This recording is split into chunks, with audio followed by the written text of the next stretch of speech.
হৃদরোগে আক্রান্ত হয়ে দুর্গাপুরে বেসরকারি সুপার স্পেশালিটি হাসপাতালে ভর্তি হলেন বাঁকুড়ার বড়জোড়া বিধানসভার 50 নম্বর বুথের বিএলও কমল কুমার বিশ্বাস। পরিবারের অভিযোগ, এসআইআর এর কাজে চাপ বাড়তে থাকায় অসুস্থ হয়ে পড়েন তিনি।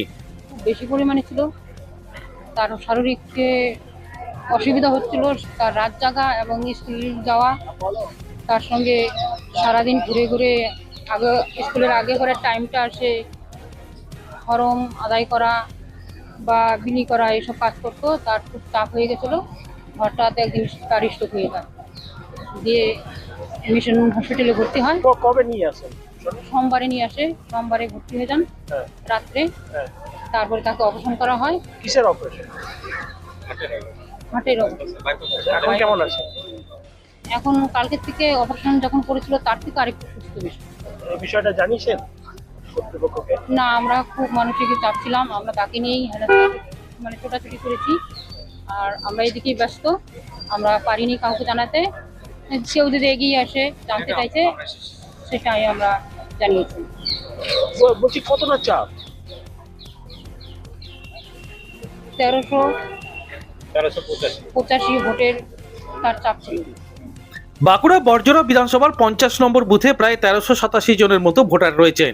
কমল বাবুর এক সহকর্মী বলেন, অতিরিক্ত কাজের চাপে অসুস্থ হয়ে গিয়ে জ্ঞান হারান কমল বিশ্বাস। এরপরই তাকে দুর্গাপুরের বিধাননগরে বেসরকারি সুপার স্পেশালিটি হাসপাতালে নিয়ে আসা হয়। আমরা বড়জোড়া দক্ষিণ চক্রের শিক্ষক, বাঁকুড়া জেলার অন্তর্গত বড়জোড়া দক্ষিণ চক্র। কমল কুমার বিশ্বাস অত্যন্ত একজন বিনয়ী মানুষ, ভদ্র মানুষ। কিন্তু নির্বাচন কমিশন যে একটা 6 মাসের কাজটাকে 1 মাসে সম্পূর্ণ করতে চাইছেন, এর ফলে মাস্টারমশাইদের উপর অতিরিক্ত চাপ। তারা দিন রাত এক করে এনুমারেশন ফর্ম বিলি করেছেন। পরবর্তীকালে সেই পূরণ করা ফর্ম বাড়ি বাড়ি গিয়ে কালেক্ট করেছেন এবং অনেক ক্ষেত্রেই প্রান্তিক এলাকায় গ্রামের মানুষরা সেই ফর্ম পূরণ করতে পারেননি। সেই ফর্ম বিএলওরা নিজের হাতে পূরণ করেছেন এবং সেটা রাত জেগে ডিজিটাইজ করেছেন। এবং বিএলও অ্যাপের যে এত ঘাটতি রয়েছে, এত টেকনিক্যাল এরর রয়েছে, একবার ডিজিটাইজ করার পর সেটা মুছে যাচ্ছে। বারংবার 3-4 বারও বিএলওদের রাত জেগে সেটা ডিজিটাইজ করতে হয়েছে। এর ফলে দিনের পর দিন একটা মানসিকভাবে বিপর্যস্ত হয়ে পড়েছেন। এটা মানে ভাষায় প্রকাশ করার মতো নয়। গত 1 মাস ধরে মাস্টারমশাইদের উপর এবং মাস্টারমশাই ছাড়াও যারা বিএলও হিসেবে কাজ করছেন তাদের উপর।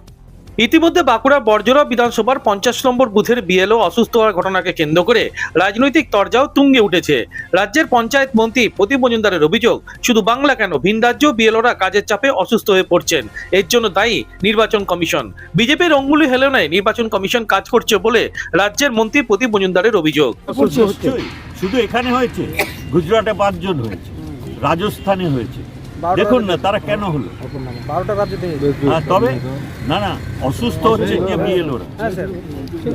কিন্তু এখানে সব থেকে বেশি তাড়াহুড়ো, এখানে সব থেকে অদ্ভুত ন্যারেটিভ, ভীতি প্রদর্শন, এগুলো অন্য রাজ্যে হয়, এখানে হচ্ছে। সেই জন্য বেশি সংখ্যায় মানুষ অসুস্থ হয়ে পড়ছে।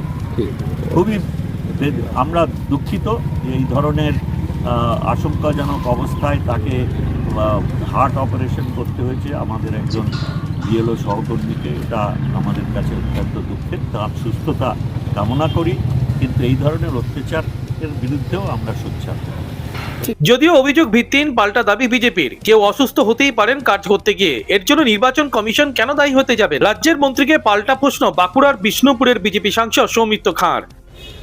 রাজ্য সরকারের আন্ডারে 5 লক্ষ সরকারি কর্মচারী সার্ভিস করছে। কোনো ব্যক্তির যদি শরীর খারাপ হয় তাহলে তার চাকরিটা কি দোষী? আপনি বলুন তো, এসআইআরে যারা নির্বাচন কমিশনের আন্ডারে কাজ করছেন তাদের মধ্যে কেউ যদি অসুস্থ হয়, ঠান্ডাতে অসুস্থ হতে পারে, অতিরিক্ত গরমে অসুস্থ হতে পারে, মানসিকভাবে অসুস্থ হতে পারে, তার জন্য কি এসআইআর দোষী, না নির্বাচন কমিশনার দোষী, না দেশের প্রধানমন্ত্রী দোষী, না মুখ্যমন্ত্রী দোষী? শরীর খারাপ মানুষের হতেই পারে, এটা নিয়ে এবার কেউ তো এক্সট্রা বেনিফিট। তৃণমূল বলছে যে মমতাদি বলেছেন যে বেনিফিট দেব, কেউ যদি মারা যায় তাদের বাড়ির লোকেরা যদি কেউ বলে যে এসআইআর এর জন্য মারা যায় তাহলে বেনিফিট দেওয়া হবে।